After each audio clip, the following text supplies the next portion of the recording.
A very good evening, ladies and gentlemen, and welcome to this 125th episode of Together for Education webinars brought to you by Notebook. More than a year ago, in April 2020, when the pandemic had just set in, we at Notebook felt that it was our responsibility to create a platform where our esteemed educators could discuss and solve common problems that they were facing. Online education was quickly becoming important, so most of our initial sessions discussed that, the various aspects of digital learning. Well, as the months rolled on, we realized that the end of this lockdown was not anywhere nearly in sight. However, we as a platform grew thanks to your love and support. Today, when I'm welcoming you to this 125th episode, I look back at a myriad range of topics that we have discussed. Topics ranging from curricular, the NEP and others, to the extracurricular, sports, games, house systems, and also some topics that are right at the heart, right at the fundamentals of education as a concept. Today, we are looking at one such topic, collaborative education. Well, we have all heard of group study sessions being used by children as just another excuse to spend some more time with their friends. But is it just that? Or is there actual value to be had by letting students study with others, discuss, debate, and engage in a discourse that enables their learning methods? To speak more about this, our first speaker today is Mr. Philip Burrett. Mr. Burrett retired as the Deputy Headmaster from the illustrious Doon School in Dehradun after 44 years of serving in education across various institutions. He served the Doon School as Housemaster, Head of Department, Dean of Activities, Dean of Student Welfare, Deputy Headmaster, Second Master, and Acting Headmaster with great distinction. He also carried out a visioning exercise for the Doon School in the year 2011 through an in-depth study of a number of British public schools and various schools in the US. Mr. Burrett qualified as a leadership trainer at Wellington College, UK in the year 2000. He is also an athlete, an adventurer, and a naturalist, and we at Notebook are privileged to have him as our senior advisor. Sir, thank you so much for being here today. Over to you. Thank you very much, Subayu. I hope I'm audible and visible. Yes, sir, perfectly. And a very good evening to you, Achin, Abhishek, and all the ladies at Notebook in Calcutta. I was looking at this topic and thinking about how far we've got. You know, when you watch children play in groups, when they exchange ideas and argue, fight, they all learn naturally. I think this is the natural way we learn, by observing, discussing, playing. A classroom is a microcosm of the universe, and therefore it's an excellent space to inculcate practices that can help students in their adult lives.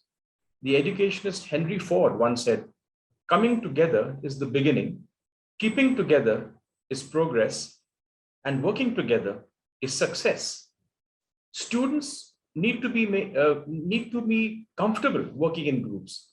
It is true that learning can be meaningful only when the process is attuned to their needs, goals, and strengths. In fact, the focus of the present day education system has shifted from a teacher-centric approach, where the teacher is the sole holder of or the disperser of knowledge, to a more student-centric approach, with each student being at the center of their learning process. However, that in no way tries to promote an isolation of learners from their peers and their teachers. Students ought to understand early in their lives that individual goals fit in well with a larger setup and can be furthered and enhanced through collaboration and engagement. Thus, adopting a collaborative learning approach could help teachers inculcate life skills and critical thinking in their students. Now, collaborative learning is an approach that involves two or more individuals coming together to understand a common learning concept or to complete a common task. They bank upon each other's resources, expertise, and skills to fulfill that task. There is a joint ownership of the responsibilities and failures. They work independently on different parameters and evaluate each other's work to improve the quality of the outcome. Now, in a classroom ecosystem, a learner with a doubt could first approach their own peers before going to a teacher. Such an exercise is not to keep the teachers away from students' learning process, but to nudge learners to resort to their own collective wisdom as a community. And this would encourage a student to understand and value their neighbor's resourcefulness and give proper credit to them. Teachers could give challenging tasks to students in the classroom and ask students to work as a groups. Students could set their tasks and thoughts getting challenged and thus get an opportunity to think through the loopholes. Now, in my view, the current classroom learning style and teaching is not natural. It is convenient. It is the most efficient and the cheapest way of getting as many children into a space, into a class, to learn from a teacher. There is convenience, cost, and economy that is being looked at. What is not being looked at is the effective pedagogy that is involved. Neither does the classroom system look at happiness nor learning outcomes. Sitting quietly and passively listening to a teacher is anathema for the inquisitive and growing brain that wants to talk, interact, be stimulated, and to be engaged with problems actively. The human brain needs three things. It needs movement, it needs oxygen, and it needs nourishment. And if you don't make it move, it won't learn. Now, in many schools that I work with, especially where class numbers are high and space is limited, and where the arrangements of desks and rows are so post-war British classroom style, the only way to teach is the lecture method and to ask questions, to assess what has been taught. It is a method that might be okay for the smart student, but the weaker student does suffer. Today, with the advent of technology and new insights on the brain and how children learn, and also with the pressure of the ever-changing world that our children are getting into, our methods of instructions have turned much more to collaborative learning. Modern classrooms, if you look at them, have been redesigned for collaborative learning with modern, lighter, and may I add, more cheerfully colored, movable furniture. Because the idea is to help students move around and get into groups of different sizes to solve problems. Children in the best schoolings, in the best schools all over the world, move into group learning. And I'm sure that even in India, the old Guru Chela system or the Guru Shishya system must have had groups where they learned in the forests, where they were taken out into the fields to research, to collaborate, and to come back and sit with the Guru. So in one of my visits to a very famous school in New York, in the US, they have a table called the Harkness table. This is invented by a man called David Harkness. It's an oval table where about 12 to 15 people can sit with the teacher, and it is just collaborative learning. And the Harkness table is a very, very famous way of teaching English, especially literature.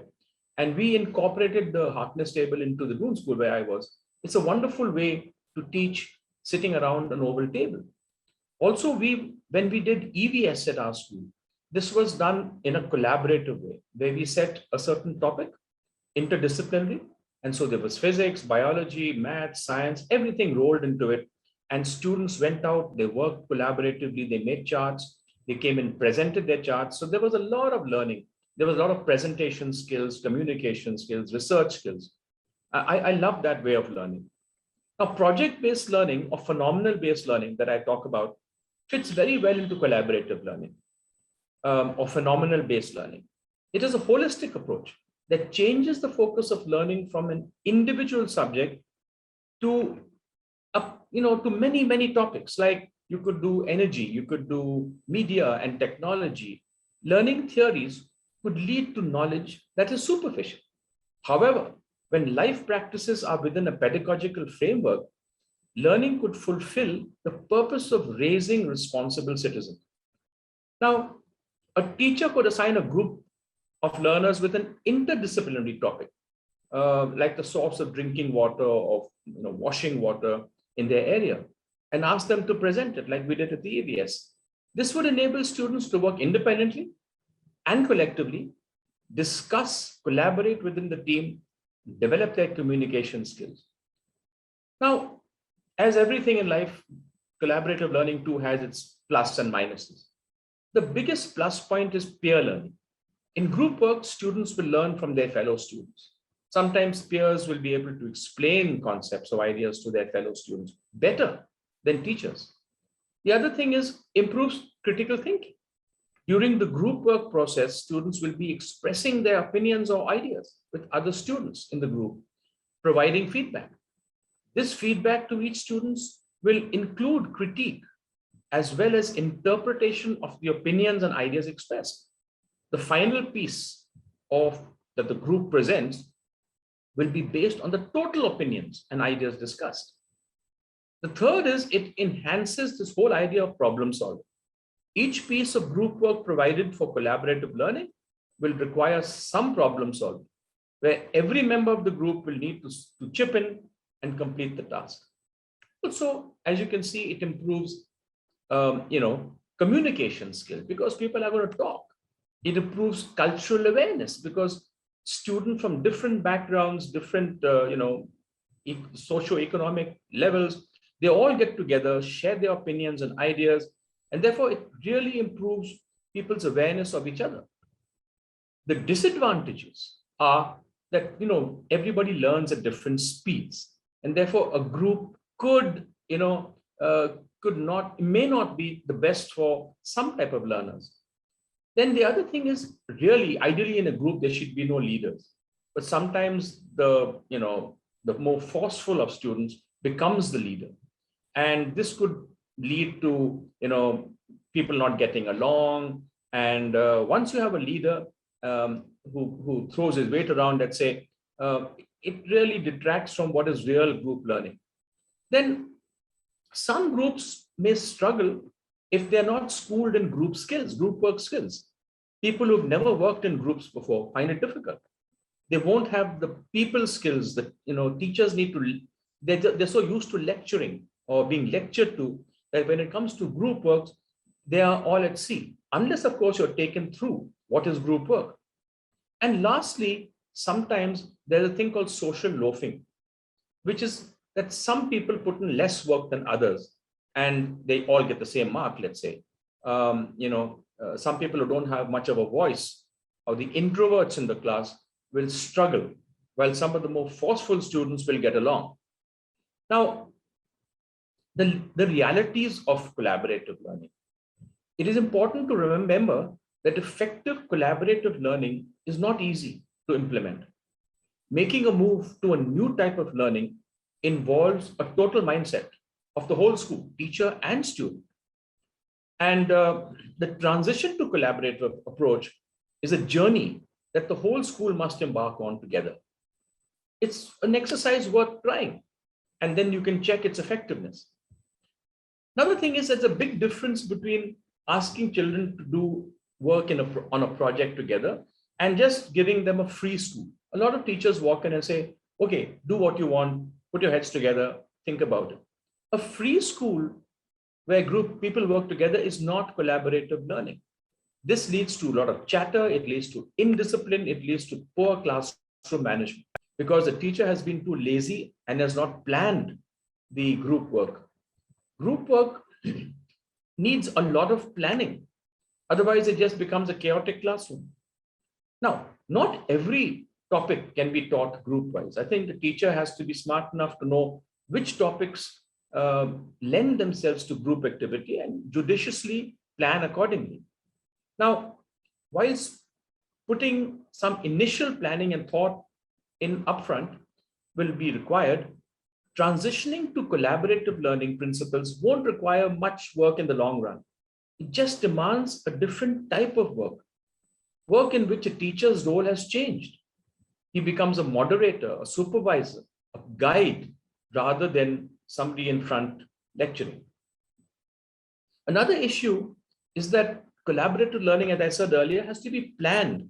And this takes up much of a teacher's time. And therefore, teachers shy away and they prefer the lecture method. It's so easy. And therefore, a common excuse that teachers will use is, oh, we will never finish our syllabus if we do collaborative learning because it takes so much more time.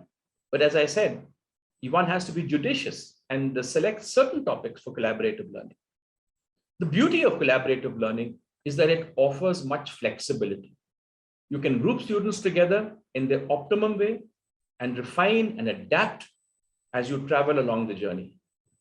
Most importantly, effective collaborative approach does not lose sight of the individual. Each student is unique, and it is important to tailor the approach, knowing your students in the class. Lastly, I'd like to say that the education world has learned much from the cooperative world over the last 20 years in terms of how corporates collaborate, how business houses and firms, and even professional sports teams have gained so much by working together. And educationists have looked at the cooperative styles of training, group work, which centers around teamwork, analysis, and discussion. Actually, we are already learning in a collaborative world, in the current adult collaborative world.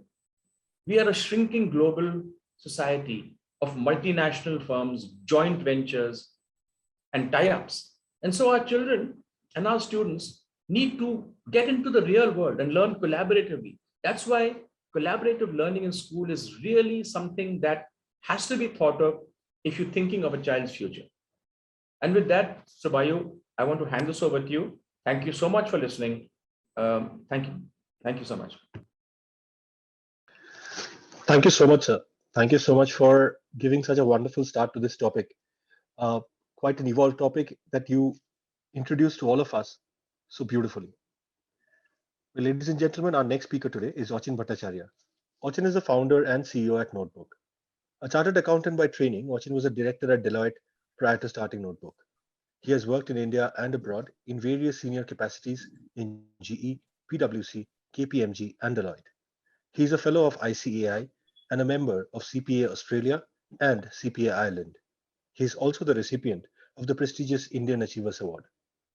Achin is an avid reader and a passionate traveler with keen interests in economics, history, literature, and philosophy. He is a regular speaker at various forums and chambers of commerce, and also contributes articles to numerous publications regularly. He is also on the board of some of the most renowned corporates and contributes significantly to their brand strategies. Achin, over to you. Good evening, everyone. Shiva, am I audible? Yeah, Achin, loud and clear. I once again welcome all of you to today's session on a topic which is very insightful, and Burrett gave a wonderful overview of the topic. As educators, I'm sure we hope that students gain the confidence to express themselves and the strength to ask for help. At their age, students can sometimes struggle to find their voices and hear those of others. So I believe silence and contemplation play a very critical and valuable role in educational settings. Now, coming to silence, silence offers a structure that encourages internal discipline and, as a result, greater capacity for free thinking. It is an essential element of a pedagogical practice that supports idea of continual growth, possibility, and a fundamental care of students. While silent time is hard to fit into a busy day, it can actually help students become open to deeper and greater learning. So let's think about a history class, one of my favorite topics. While there are endless historical topics to study, if there isn't time to reflect on what's being taught, a student likely will focus only on a grade achieved and not on the deeper meaning and value of the lesson. With time to think deeply, a student may consider how events from the past have shaped their life and community, how people felt during a period of turmoil or change that they're reading about in the past. Reflecting instead of speaking when an idea comes to mind can actually encourage students to practice focus and self-control, two most important things. The silence and contemplative reflection support this meditative practice of mindfulness in the school setting. Silence can also give students the opportunity to develop careful and intentional communication, an important skill needed to support collaborative work and decision making and encourage civil discourse. Silence can also bond and unite in any relationship at school, in the classroom, in the community. Silence is an opportunity. Reflecting together can foster deeper understanding and ultimately greater unity. Now, if you look at the power of silence from the perspective of the community as a whole, silence is one of the greatest gifts we have, and this was said by none other than Fred Rogers. As we navigate these cacophonous times, it's wonderful to observe the power of great listeners who find and appreciate the meaning that exists in the silence between the words. Now, creating a space filled with silence rather than sound helps members of the educational community find their voice. The other important aspect is mindfulness. It's also an important tool in increasing equity in our classrooms by helping us become aware of how our own bias can keep us from extending compassion towards others. So it helps students, it teaches them compassion with academic stress, pressure of life outside school gate. Now, Buddhists have practiced mindfulness for more than 2000 years. But the technique of focusing on the present moment has long been dismissed by scientists as New Age mambo jumbo. Now, though, the West is finally waking up to the benefits of Eastern meditation, and schools are discovering a daily dose of silent reflection can not only calm a classroom, but may improve academic performance. In recent years, for instance, medical science has discovered the extent to which mindfulness can help treat a range of mental conditions, from stress to depression. The other aspect is, considering the current times that we're living in. So what we have seen, the devastating effects of the pandemic. Now we see that as isolation stress sets in, especially what we saw a few months back, many find that sharing quiet online spaces is the key to boosting brain power. So we actually live in a world which is Zoomed. There are Zooms for pub quizzes, Zooms for dinner parties, Zoom for work meetings. And I was also thinking about a Zoom for sitting together and not talking at all. The silent Zoom. On paper, the practice of logging onto a video conferencing site to sit with strangers for an hour without communicating may hold limited appeal. But in practice, silent Zooms have become a lifeline in lockdown for users who are trying to focus on writing, reading, meditation, and more. Concentration seems more difficult to harness in these difficult times, in these challenging times, because research shows that during periods of stress, we see significant decline in our ability to hold information and focus. Also, it's really important to give students an opportunity to express themselves.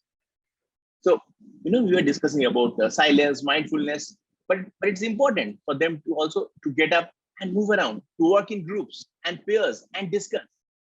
So classroom should be, naturally, we all agree that it should be vibrant, interesting, exciting. Now, some of the most, some very important and interesting question. Bert also spoke about some of these aspects. So I don't want to repeat it. And of course, you have a great and very experienced panel here today. So I'll just touch upon this, some very important questions, which will help in reflection. So any student, when he's asked, then how did your classmates build from one of your ideas? What's an idea that changed the way you are thinking about the text or topic? How about participating in a conversation? And is it different from a regular classroom? Of course, there are challenges, but I mentioned about time, the pressure of completing syllabus. And these are real life challenges. We all agree. We can't shy away from them. But this subtle aspect, like, What's something you want to ask or add now that you have had additional time to think? So if a student faces this kind of question, so there is no argument that taking time to read, learn, and study a subject or theory will lead to a greater understanding of that particular subject.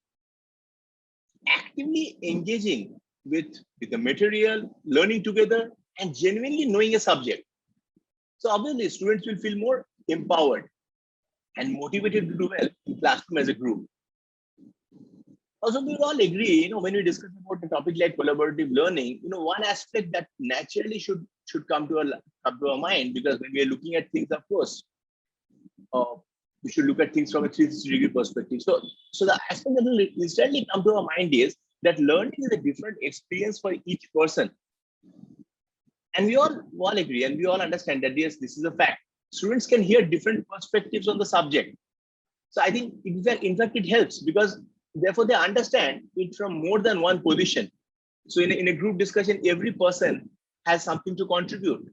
This is useful in real world setting also, where more than one solution or opinion, fosters creative and analytical thinking, because that's exactly what they're going to face in their real life careers when they will work in teams, when each person will have a unique unique perspective on an issue.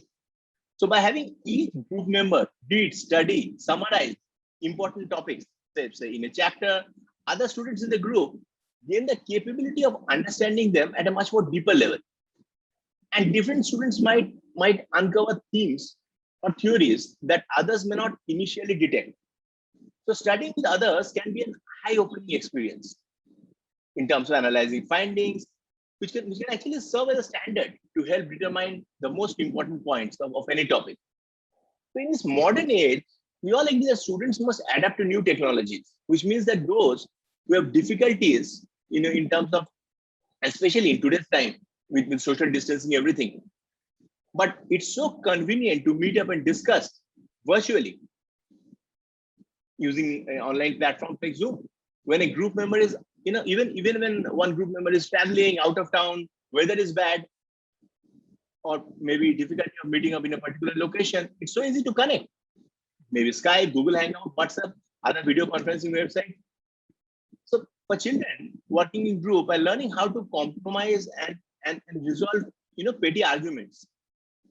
Because the other important aspect is that, it's really important to be more tolerant, to be more receptive towards other person's viewpoint. Of course, every person will have their own takeaway on things. But the moment you start working on a group, immediately it helps. The study from the Institute of Education at London University suggests that teachers should act more like guides, mentors. And exactly that's what's happening. So what we also hear from so many esteemed educators in this forum. Of course, there's been a sea change. So faced with this question, that does actually working in a group, help us learn? Of course, we would like to hear from real life case studies also from our esteemed panelists. But I believe that team working skills is something that we cannot afford to ignore. It is really helpful. And also a lot of enthusiasm that it brings in with regard to group assignments. The moment someone is sitting in one corner and working all by himself or herself, at times it tends to get monotonous, boring. So I think assuming there are, even in current times, assuming the challenges, obstacles that we have been facing, still in those conditions, humans by nature are incredibly social creatures. So as we were discussing, that even in social distancing, we are seeing that there are virtual meeting platforms for everything, from dinner parties to prayer meetings, to people chatting, to even silent Zooms, right? So at a neurological level, we see ourselves as part of a group and worry about the judgment of others. So the underlying drive to be part of a group, to be recognized, to be appreciated by other members, and to achieve a high status among them can be a serious motivator. So the fact that someone else is appreciating your thought process, appreciating your student's thought process when it comes to completing a task.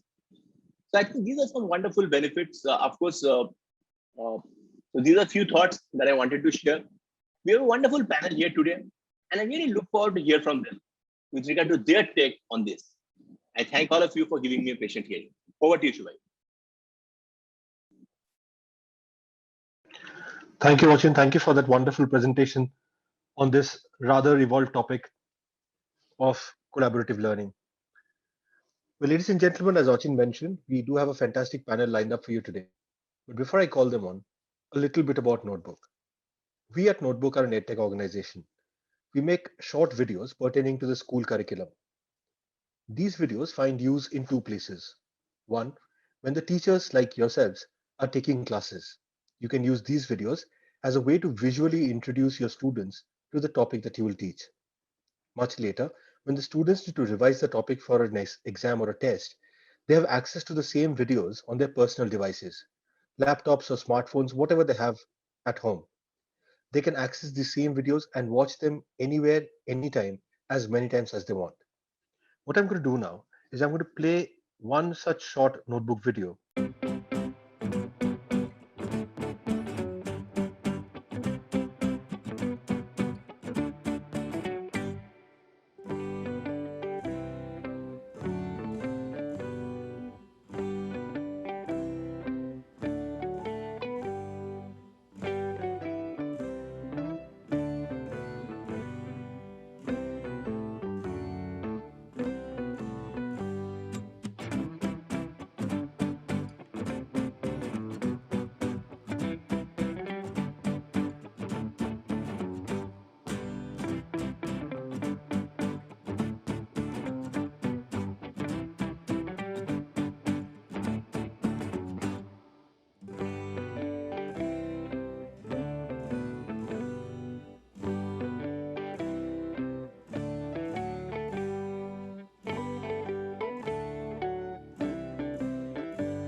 As I'm sure that the science teachers on this forum would agree, drawing diagrams is almost always a very important part, particularly of biology exams. And we at Notebook have therefore created this series called Diagrams Made Easy, where students can learn how to draw those complex science diagrams from their books. Well, on to the panel that we have today. We have four wonderful educationists today with us, and it is my privilege to introduce them to you. We have with us Ms. Sharda, who is the principal of the Vantage Hall Girls Residential School in Dehradun. Ms. Seema is a passionate educationist. She holds postgraduate degrees in English and geology and a bachelor's degree in education. She also has a postgraduate diploma in school leadership and management. She is a founder teacher and now the principal of Vantage Hall Girls Residential School. She has taught at various reputed schools throughout the country, such as the Assam Valley School Tejpur and BGS International School in Delhi. She has had the opportunity to observe and draw from the educational practices in the US and Spain. As the principal of a girls' residential school, her prime focus is on individual development of her students, helping them grow with love and care into strong women of tomorrow. Ma'am, thank you so much for making the time to be on this platform today. We also have with us Dr. Bhuvaneswari Rao. With 26 years of experience in teaching, administration, and management of school activities, she's had vast experience and expertise in heading a big team. As a head of managing the school, she is involved in managing around 250 teaching staff, 80 non-teaching staff, and over 3,200 students of various ages, from kindergarten right through to the 12th grade. She has helped the management with her dynamic professional work, which helped in profitable budgeting without losing the safe and healthy environment of her school. Her greatest strengths, which helped her to achieve a successful head position, are her logical and critical thinking, ability to solve the problem quickly and efficiently, and excellent communication skills and management ability. At present, she is the principal of the DAV Sushil Kedia Vishwa Bharati School in Kathmandu, Nepal. Ma'am holds a PhD in English after an MPhil and MA and a BA in English. She's also been felicitated with a variety of awards. There are too many to list completely, but I'll just try and name a few here.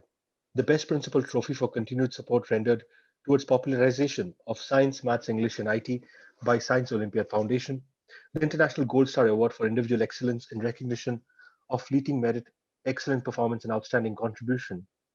Glory of India Award for meritorious achievements in diverse field of activities and immensely contributed for the progress of the society by Integrated Council for Socio-Economic Progress in Bangalore. Mother Teresa Excellence Award, Dr. APJ Abdul Kalam Outstanding Principal Award, Nepal Education Leadership Award, Best Principal Award from Star International Education Awards, and the Innovative Principal of the Year 2020 Award by Smart Circuits. These are, of course, just a few in her long list of awards. Ma'am, thank you so much for being here on this platform today. It's a privilege to have you again.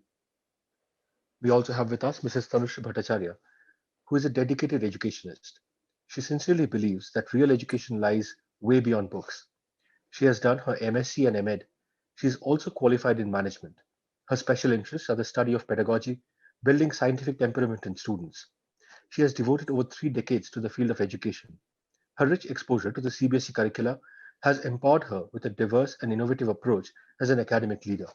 She has expertise in curriculum design, technology in education, assessment and evaluation, and professional development for teachers, and has been a resource person of various workshops and training sessions conducted by the CBSE and other training agencies. With her rich experience, multifaceted personality, and qualities, she has also earned a variety of awards. I will just try and name a few. 100 Highly Effective Principal by AKS Education Award, Guru Drona Award, Promising Principal by SRM University Award, ISA Award by British Council, Global Principal Award by AKS Education Award, Avantika Atal Samman 2018-19, and Samman Patra by ALTTC Ashirwad Sansthan. Ma'am, thank you so much for being here today and gracing this platform. We also have with us Mr. Rajesh Surana, who is a director of the Magnus Global School in Burdwan. Mr. Rajesh Surana holds a BE, an MBA, and a CFA, and has worked in corporate for around 23 years in both India and abroad before he decided to set up this world-class school at his hometown, with the objective of making quality education accessible to the interiors of West Bengal. Magnus Global School focuses on the concept-based learning with practical applications, moving the students away from rote learning. The school was inaugurated by the Chief Minister of West Bengal in the year 2017, and in less than 4 years, the school is now affiliated with CBSE up to class 12 and has approximately 900 students. Sir, privileged to have you here today. Thank you so much for making the time. I will now stop the share, switch on my video, and once again, it's my privilege to welcome all of you to this platform. If I may start. Thank you so much. Thank you. Good evening, Thank you ma'am. so much. Our privilege, ma'am. If I may start with a question. We have all heard from Bharat sir and Achin about collaborative learning as a concept. What I would like to understand is in each of your schools or in your personal experience, how is collaborative learning actually put into practice? Seema, if I may start with you. Thank you, Mr. Shubayu, and thank you to Team Notebook for inviting me to today's discussion on a very relevant topic, collaborative education. So before I come on to how we are incorporating collaborative education in our school, I just want everybody to think of a classroom where teacher has given an assignment and the children are writing like this, they're hiding their responses and maybe even, surreptitiously trying to look into the notebook of the other child. And the teacher is constantly reminding the students that, hide your responses. So if this is how we are going to teach, learn, and assess, then how are we expecting the same students to tomorrow share and collaborate? I think it is very ironical. So I personally feel we need to change the way we teach, the way we learn, and the way we assess our students, because that's going to bring the change that we all are looking for. That's going to make our students, the 21st century global citizens. Now, having said that, so there's no denying that collaborative learning, collaborative education is the way forward, is the step in the right direction. Now, coming to our school, well, we are a residential school, so I feel we have an advantage of children, learning even beyond the classroom, even after the academic hours of the classroom. That's one. And second is, like Bharat sir mentioned, that we need to have modern furniture, ideal group size. So that way we are very fortunate. In our school, the class size is kind of ideal, I would say, where teacher can comfortably divide the class into small groups. That is one. Then we have light and movable furniture. That is another. And the best part is the design of the school. Well, when the school was designed, perhaps all these, pedagogic things were kept in mind. And we have, spaces in school where students can actually come in groups and discuss and reflect. So in fact we've named these places there, and I really appreciate, because the names kind of remind us of the purpose of these areas: the watering holes, the campfire, and what is the third one? The cave area, right? So what happens in these areas? So the cave area is where the students can reflect, like Mr. Achin mentioned, that silence is needed to reflect and mindful to increase mindfulness. So we have cave areas where children can silently reflect on their knowledge and kind of assimilate what they've learned. Then the watering hole is where everybody brings their information and shares and collaborates. And campfire is the area where you learn from the more learned one.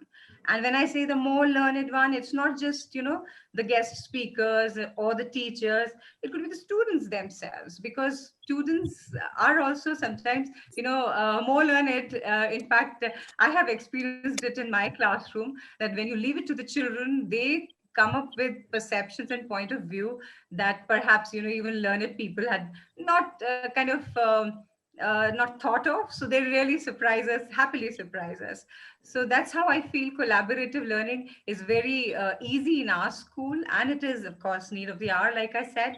And in residential school, they go on learning beyond the classroom. That is in their dorms, on the playground. There's everything that girls, I think, teach each other. I can't even imagine the school system running without students learning from each other.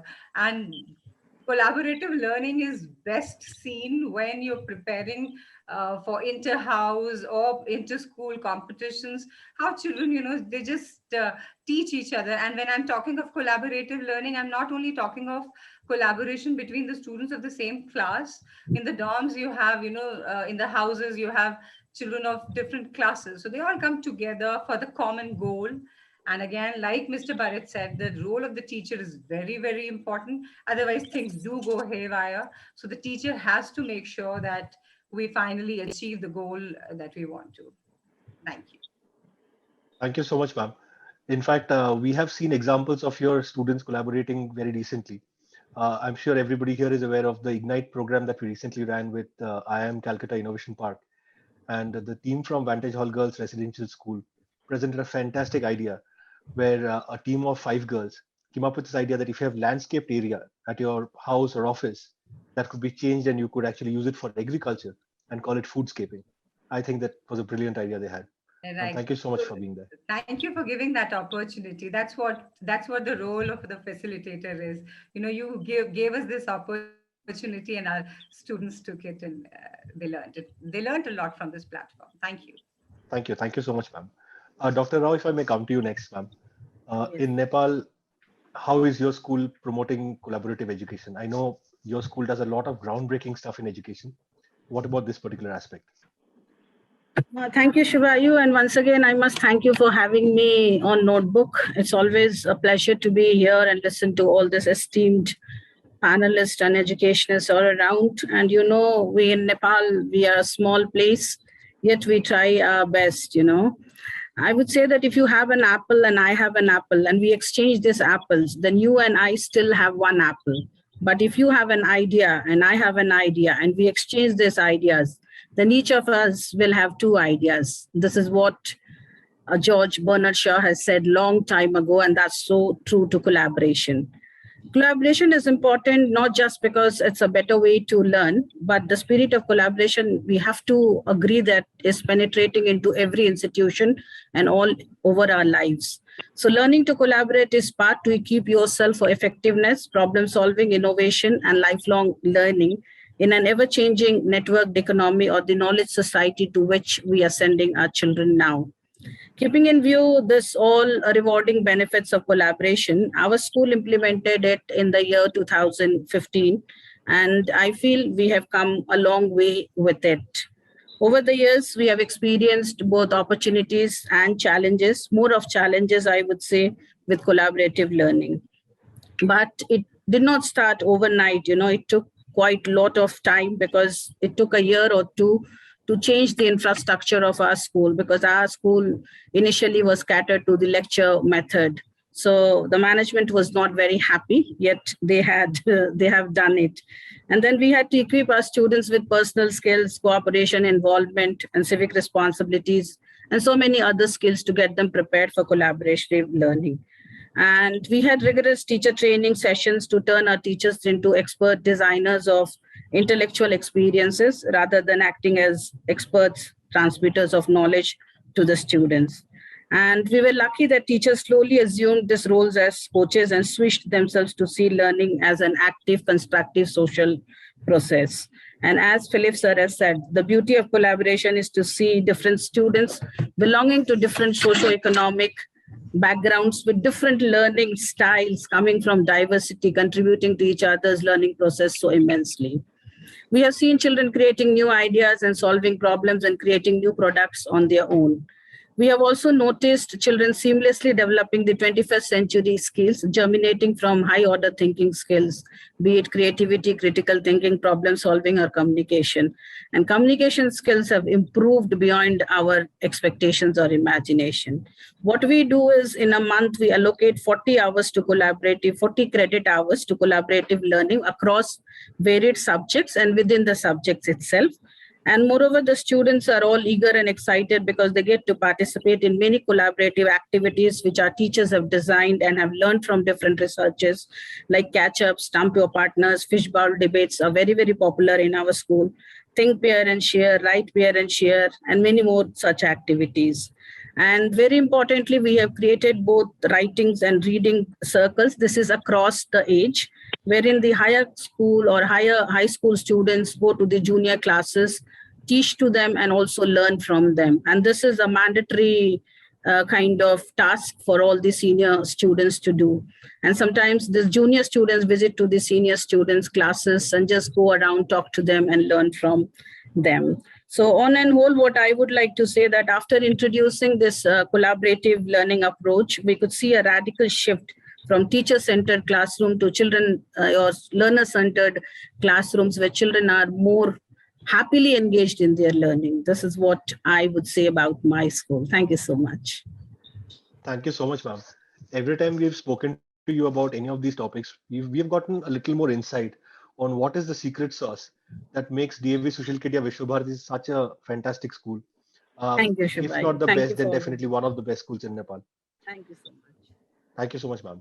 Tanusri, ma'am, if I may come to you next, ma'am. You've had more Now, than 3 decades of teaching students. What has been your experience with collaborative education? thank you, Shibayu, and good evening, all. And thank you, Notebook team, and all the wonderful participants. Now, coming to my 3 decades of experience, that when I was a teacher, that is maybe 2 decades back, and that time also we have been using collaborative learning, as well as I would say collaborative teaching, which maybe a little I am digressing from the topic, but we teachers also of the department used to collaborate. and especially like I was teaching science, biology. So we used to collaborate the science teachers that how can the various topic, like Mr. Phillips said, that few topics can be taught collaboratively, and that we used to decide term wise at what we can teach, which topic, how to teach. So there was a lot of collaboration among teachers and also among interdisciplinary, like English teachers, maths teachers, science teachers, all teachers used to sit together and discuss. So that was a very big collaboration we used to have among teachers. And then collaborative learning, like certain difficult topics or certain topics which we think that children can do collaborative work. So we used to divide them into groups and give them, the whatever the groups that they can, start discussing, putting their ideas, presenting. So all these we used to do at that time also. Like there was cooperative learning as well as collaborative. Because in cooperative learning, we can give it to the little younger students like class 8, 7th, 9th, and collaborative we can give to the higher students. Because there is a little difference between cooperative learning and collaborative learning. Now in cooperative learning, we is to divide it and give the little parts to the students, and then the topic as a whole will be presented by various groups. In collaborative learning, the topic was given, and then they were expected to present their ideas, their thoughts, and whatever the perspective they want to present as group. So that was happening 2 decades back also. And I'm very happy to learn from my fellow panelists and other educators that this is being taken forward. And even in my school, the last school, we were doing a lot of collaborative learning in the classroom, because as all educators know that just the teacher teaching and the students sitting in the classroom and learning, that is a non-interactive approach, which needs to be changed. And most of the educators are in favor of collaborative education, where children are put into groups. Yes, there are certain difficulty in schools where the number of students are more and the classroom, the furniture can't be moved, but yet we can have collaborative learning by just, changing our mindset towards the learning or the approach.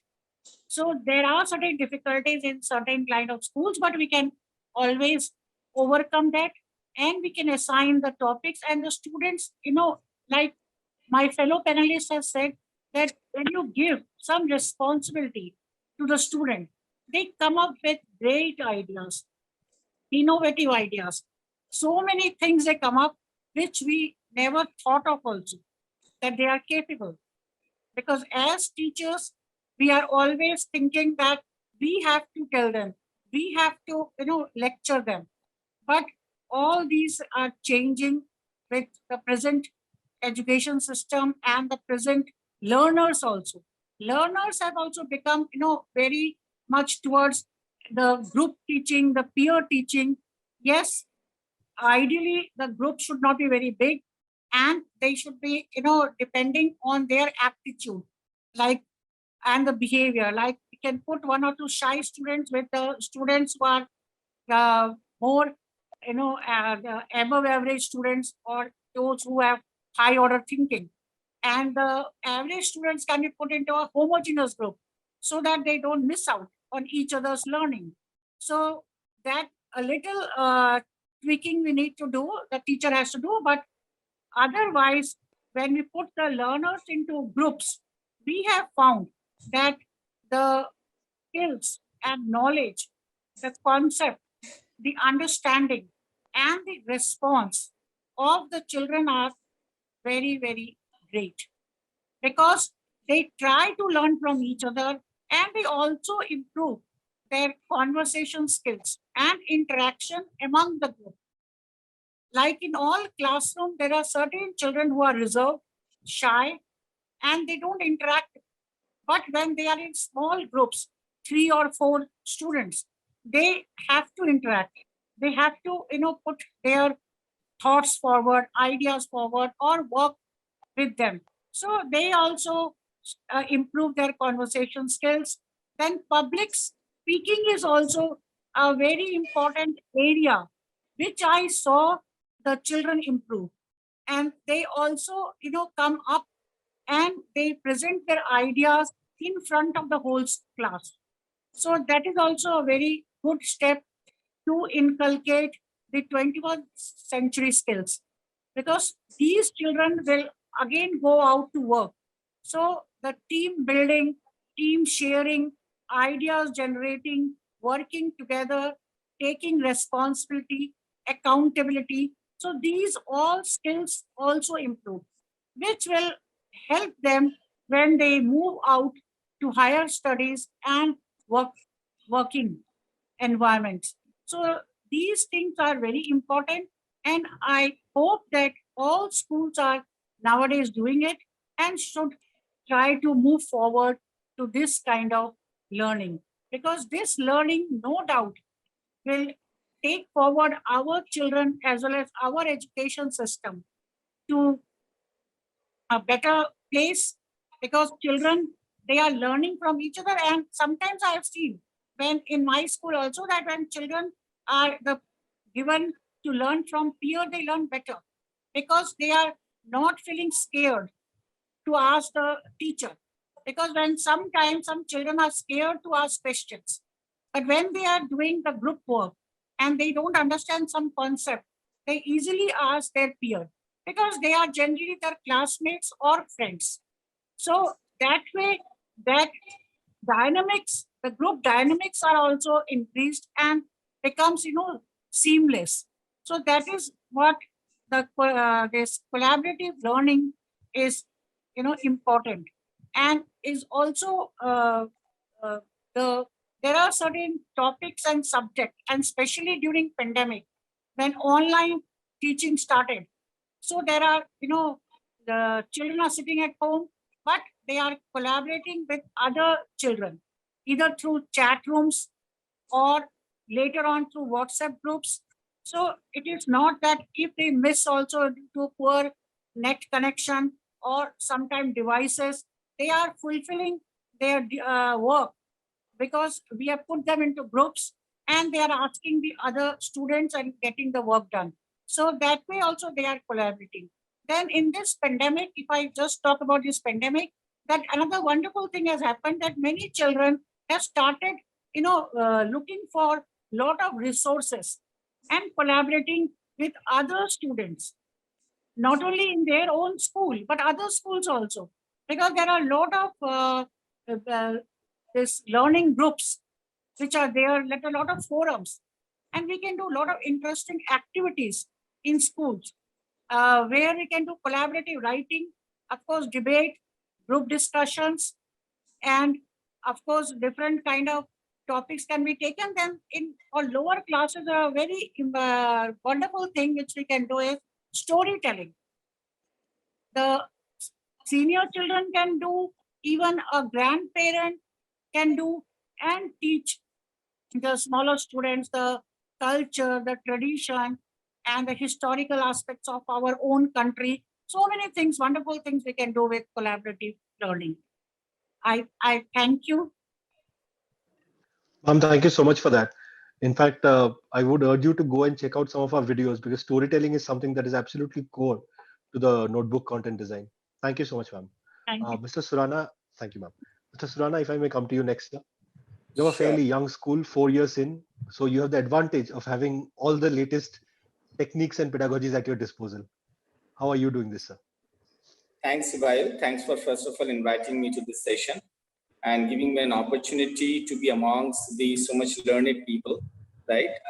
As you see my background, I'm not an educationist for a long period. I have been just in this industry for the last 4 years.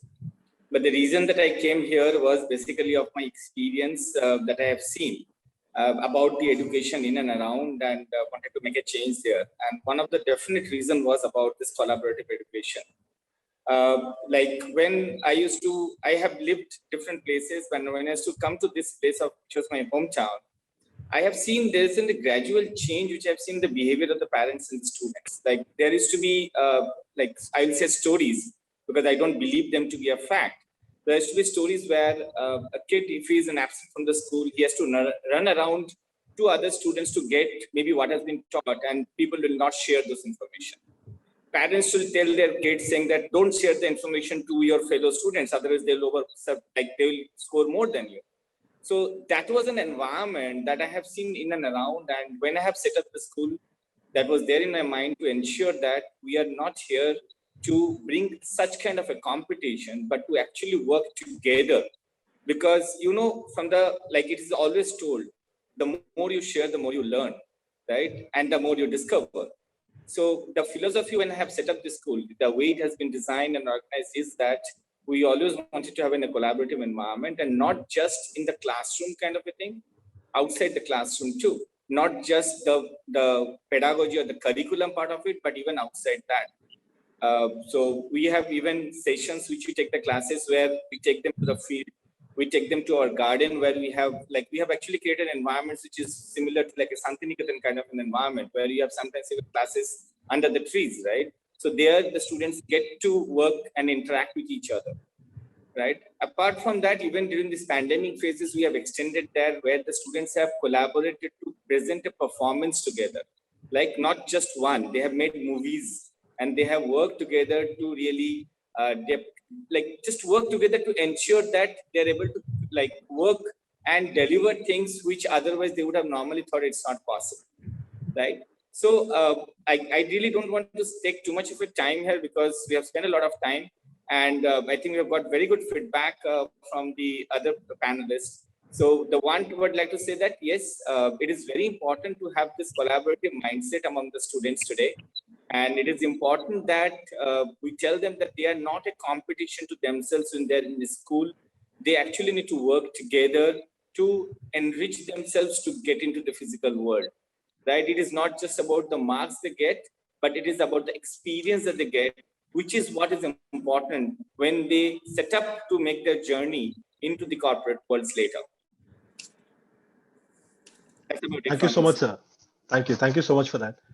Sir, if I may stay with you for my next question as well, because you are in good company. Both Achin and myself, we came from corporate backgrounds and then into education, because we also felt that quality education needed to be delivered. Sure. Now, one of the things, sir, we have experienced, all of us have experienced in corporate, is while collaboration is a great buzzword, the fact of the matter is meetings rarely get things done. Today, Jeff Bezos has asked his team at Amazon to not have meetings that go over 6 minutes or 7 minutes, right?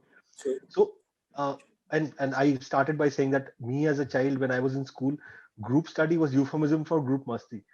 So, sir, do you think it goes beyond that? Do you think that there is an element where a controlled environment needs to be created, or leaving students to their own antics during the time where they're collaborating is the right thing to do? Though I know you call it as an euphemism as group masti, but I quite don't agree with that. Because I'll tell you, even in my school days, I have done group studies in a controlled, as well as where we, couple of friends used to do that together. I think it is important for us as an educationist to tell our students about what is it for, right? Let them understand. Yes, control is required when it is being done in the school. Teacher needs to guide them, direct them.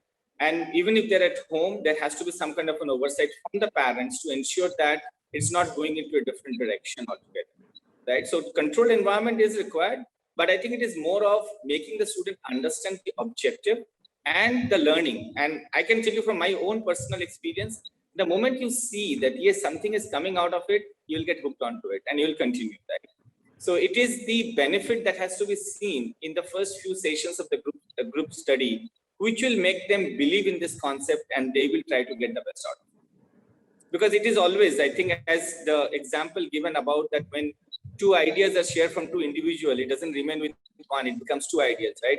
So like if one sum I am able to crack and the other sum is my friend is able to crack, both of us together crack two sums, which we could not be able to crack alone. So I think that definitely it is the moment you start seeing the benefit, it helps you in getting into it. Wonderful, sir. Thank you. Thank you so much. Thank you. Tanusri ma'am, if I may come to you next, ma'am. Yes. You have seen students behave in different ways. Some have been good students like Mr. Surana, some have been like me. So, what is your take on having a controlled environment for collaborative education?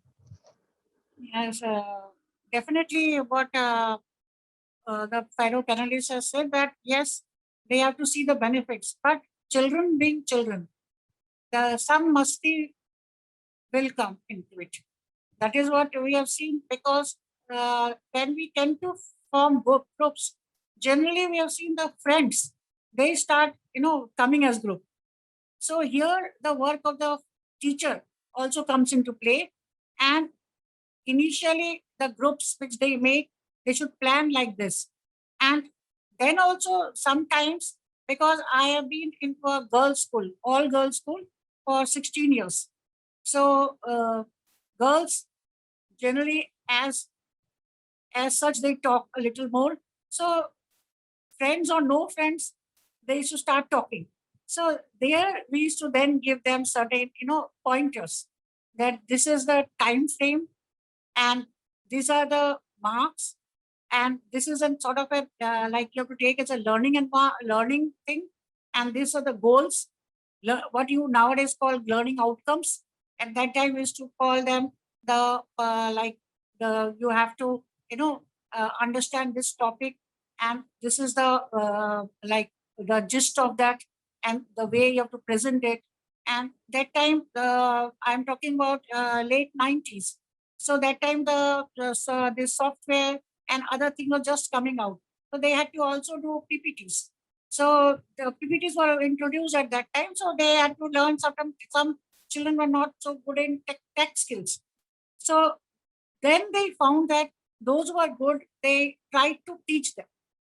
So that way, when they found the benefit, that yes, and I am not a very good speaker, and I am trying to observe. I used to say that observe. When others are presenting, please observe and write down points. Whatever you observe from others, and that you present. And if you think that you have certain less ideas, try to reframe and change. So then and there, certain groups used to incorporate ideas like we used to do in debating. So like debating skills were improved. Same way, these things were done. And then we used to put a question and answer session, like by the students, from the students. Teacher will be a spectator, and at the end, they used to just summarize. I used to just summarize that these are the all other points also which you can have, incorporated. So this way, there is a controlled environment is needed, but not, we should not, have that kind of control where children feel stifled and children are not able to freely express. Then the group formation and group study will also go into a toss. So you have to have a control, but that should be, seen not as it should be a central subtle. That the teacher is interfering, but not interfering in a way that the students will find, that the teacher is not allowing them the freedom. Because the children whom I was teaching was actually the senior children, and they resent many times the teachers as well as the parents, interference. So the groups were made like that, and then they were given the goals. So they were initially maybe 1 or 2 times or in between, they were doing some freaking, but they settled down. And when they saw that their skills are improving, their knowledge is improving, so that also added to their benefit, I should say. So that's it. Thank you. Thank you so much, ma'am. Dr. Rao, if I may come to you next, ma'am. The same question, where do you balance between control and the freedom to express and learn, but with an additional part, how do the parents react to all this? When we talk of a controlled environment, I find it both the ways. Sometimes students they defeat the real purpose of the group studies. They get indulged into conversation, jokes, and some kind of musty, which is quite natural. We as grown-ups would also will do when we are put into groups. But yet what I find is some amount of learning is happening. And otherwise, what we see is like if children know, like suppose in our school, what we have seen when children know that we are going to be assessed on the outcome. So in that case, they themselves know that we cannot take any chance, or they are very committed to their studies. And one more thing, what I found is it basically depends on a group. Suppose if we have a group of 5, and out of this 5, if 3 are of that casual mindset, or they are disinterested, or they're more into, the jokes and masti, then the entire group turns to be like that, and it is vice versa. But altogether, what I would say that yes, learning happens. That is more important for us. And coming to the point of parents are always not so easy. Not in Nepal, I have said before. Sometimes they're very positive, and sometimes they're very, very they raise their brows on everything you do. And we need to work tirelessly to achieve their trust. In our school, what we do is we send a 15 days lesson plan well in advance to the parents, where we say that this many credit hours will be given to this different approaches, be it experiential or observational or collaborative approach. And we also mention very clearly the topics and the activities and the subject and across the subject. So slowly they are, accepting it, I would say. But sometimes we receive complaints which sound very strange. The parents tend to come and tell us, your teachers are engaging in more group work because you are giving them more other administrative works than classroom works. And that is how they want to keep themselves free. This kind of complaints also we receive. But the same parents I have seen turning to be positive when their children learning is happening and the children are doing well in their formative assessments or their summative assessment or in the activities or club activities whatsoever. When they see an improvement, they are convinced. And we also have a group of parents who are thorough positive with this kind, especially the parents who come from the corporate backgrounds, the business backgrounds. This kind of parents we have seen are very positive, very supportive. And in fact, these parents offer themselves to monitor or to be a part of this group work if the subject is related to commerce or if the subject is related to business, especially with our +2 students. So I see parents both ways, but slowly I see parents are accepting it and they're wanting more of this approach, or they're wanting more of progressive kind of approaches in education. Still date, we didn't face that challenges, that typical kind of challenges or stiff challenges, but yes, challenges are there and it's working also, I would say. Thank you. Thank you so much, ma'am. Seema ma'am, if I may come to you next, ma'am. You have a residential school, so naturally the level of I've been a hostel kid for quite a few years, so I know what will happen in hostels. But how do you balance the two? Right. So talking of the masti first, the masti part, I think that's okay. Little bit masti is okay because we are promoting, learning with joy and having fun while learning. But like Bhuvaneswari ma'am said, learning has to happen and it does happen. I think Tanusri ma'am has already covered all the points, how, the teacher plays a very, very imperative role in not really controlling it very strictly, but giving a direction to the group so that they achieve the outcome that has been set for them. So I think that masti part can be handled very easily because teacher is there and finally we have to present. Coming back to the parents' interference or parents' response, while we are a residential school, so that it's okay. I'm not saying that parents are not involved or they're not in the know. It's not like that, but parents are receptive, I would say, especially in the online mode when the students have been home and parents have seen them, being involved even in the online mode in the collaborative learning in group activities. I found most of them appreciative of it because it's the outcome again. When they find a child involved productively in something, then they accept it. Wonderful, ma'am. Thank you so much. Mr. Surana, I'll just come to you with that last bit of my question. How are the parents reacting, sir, to your vision of having Shantiniketan-like system in your school? See, it has Definitely, initially it was tough because they have not seen that and they didn't believe that the students actually can enjoy education, right? It is more of like only under pressure the students will do the study part of it, right? So it has taken time, but the parents who have been with us and they have understood the benefit of it. And as Seema ma'am just said, right? Once they see the benefit, they understand why is it, right? So like it is, I think, the experience which has made them understood that yes, it works and it is helpful, and education can be an enjoyment too, and not just under. So one of the things that I always tell my parents that education is the responsibility of the student, and when you start putting the pressure to the student every day, saying that they are doing actually the education for you, and that cannot continue in a like a 16 to 18 years of study that they have to do.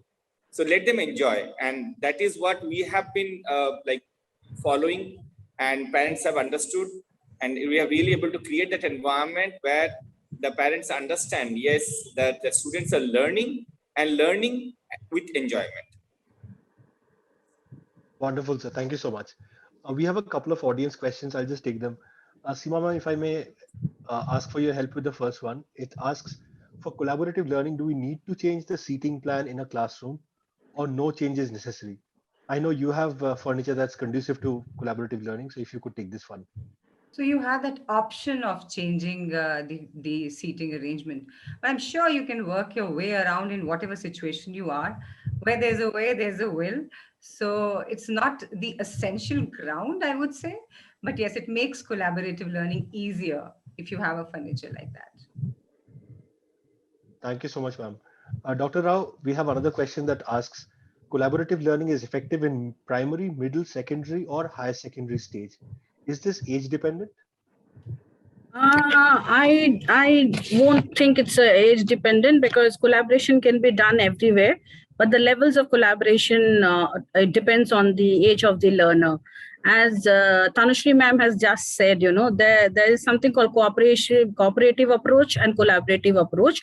And in the primary school, we have seen cooperative approach where we are really grooming the students for collaborative approach works in much better way, because they always have teacher by the side as a facilitator, and the teacher is aiding the students, helping out the students so that they learn the group work skills. But when we come to the middle school, I think the children by then have already achieved this low order thinking skills and the group skills and the communication and all. So they can very well manage it in the middle school. And of course, in the senior school, it has to work, and it works pretty well. So going back, I would say that a collaborative approach altogether in real sense may not be that easy in primary school, but it is very well fit for the middle school, secondary, as well as the senior secondary school. And senior secondary school, I think the children must be, at any cost, they should work collaboratively, because they are the ones who are going to step out of the school and go to the universities. And in universities, this approach is prevalent very much over there. So we are, training them for that phase of life also. Thank you. Thank you. Thank you so much, ma'am. And a big thank you to all the panelists for sparing the time. This has been a fantastic discussion. I wish we could go on, but because of paucity of time, I'll have to stop it here. Achin, you will have quite a bit to thank for, because I think we've had some wonderful inputs. So over to you for the vote of thanks. Really wonderful session we had. We must appreciate all our esteemed panelists for sparing their time and gracing the platform. But sir, thank you as always for giving us a great start and some very wonderful aspects of the topic you mentioned. I think and a later point of time our esteemed panelists also elaborated further on that. Really great. Bhuvaneswari ma'am, thank you so much for being here with us. Every time, ma'am, each time that you have been here at Together for Education webinar, we have been benefited by your wisdom. So some great points you mentioned, including the quote, the way you started off by George Bernard Shaw. I think it's one of my favorite quotes as well. And also the whole concept of outcome mapping, the composition of group that you spoke of, these are very relevant aspects, I think the way the groups are formed, and based on that, what the learning outcomes we achieve. And of course, the challenges, the real life challenges that you face with regard to parents. But I'm sure that the importance of communication that you mentioned, the way you communicate your viewpoint to parents and how you ensure that you take them into confidence and take them into board, that plays a long role. That plays a very big role. So I think overall, thank you so much, ma'am. Really wonderful. Thank you, Achin. Thank you so much. It's always a pleasure and privilege both to be on this platform of Notebook. Thank you, ma'am. Pleasure is all ours. Seema, ma'am, thank you so much. I think some very interesting aspects you mentioned, and I saw a lot of positivity also in your entire deliberation. So as you rightly mentioned, where there's a will, then there's a way, and very positive and assertive points.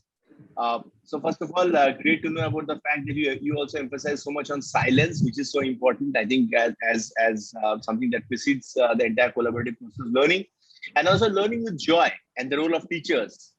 I think that is so important. And great to know that parents are receptive. Of course, being a boarding school, I understand that the dynamics are different, but I'm sure you have your own challenges as well.